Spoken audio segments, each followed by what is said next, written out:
Hello friends, ഓണമൊക്കെ എങ്ങനെ ഉണ്ടായിരുന്നു? പൊളിയായിരുന്നു അല്ലേ? ഈ മാസം മൊത്തം ഞങ്ങൾക്ക് യു എയിൽ ഓണമായിരുന്നു.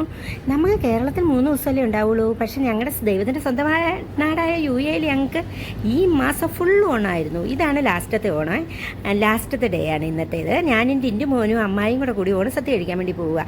അങ്ങനെ ഞങ്ങൾ അവിടെ ചെന്ന് കഴിഞ്ഞപ്പോൾ എല്ലാ മലയാളികളെ കാണാനും എന്നാ പൊളിയാ. എല്ലാവരും സെറ്റ് സാരിയൊക്കെ ഉടുത്ത് മുല്ലപ്പൂവൊക്കെ ചൂടി ഇലയിൽ പപ്പടം, പഴം, പായസം ഇതെല്ലാം തിന്നുകൊണ്ടിരിക്കുക. അപ്പോഴത്തേക്കും ക്യാമറമാൻ വന്ന് അമ്മായിയോട് ചോദിച്ചു, എങ്ങനെയുണ്ട് ഓണസദ്യ? അമ്മായി പറഞ്ഞു കിടുവന്ന്. എന്നോട് ചോദിച്ചു, ഞാൻ പറഞ്ഞു ഫുൾ പൊളിയാണ്, ഇത് ഇന്നത്തെ ദിവസം കൊണ്ട് തീർന്നല്ലോ, അതിൻ്റെ ഒരു ക്ഷീണം ഉണ്ടെന്ന്. എന്നിട്ട് പിന്നെ ഞങ്ങൾ ഈ ഫുഡ് കഴിച്ച് എൻ്റെ ക്ഷീണമൊക്കെ മാറാനായിട്ട് കുറച്ച് ഡാൻസും പാട്ടും ഒക്കെ കാണാമല്ലോ എന്ന് വെച്ചാൽ അവിടെ പോയിരുന്നേ. ഇരുന്ന് കഴിഞ്ഞപ്പോഴത്തേക്ക് സ്റ്റേജിൻ്റെ അവിടെ നിന്നപ്പോൾ ടിൻ്റെ മോനെ തോന്നി അതൊരു വീഡിയോ എടുക്കാമെന്നുള്ളത്. ഇന്ന് ഞാനല്ലേ ലാസ്റ്റത്തെ ഓണമല്ലേ, സാരിയൊക്കെ കൊടുത്ത് അങ്ങനെ രീതി വീഡിയോ എടുത്തപ്പോഴത്തേക്കും ഞാൻ സ്റ്റൈലിൽ ഇരുന്നില്ല. ഞാൻ സ്റ്റൈലിൽ ഇരിക്കത്തേന്ന് പറയുമ്പോൾ ആരോ കമൻറ്റ് പറഞ്ഞു. അങ്ങനെ ഞങ്ങൾ കഴിച്ചിട്ട് ഞങ്ങൾ നേരെ വണ്ടിയുടെ അടുത്തേക്ക് നടക്കുക. ഓക്കെ ബൈ, നെക്സ്റ്റ് വീഡിയോ വരാം.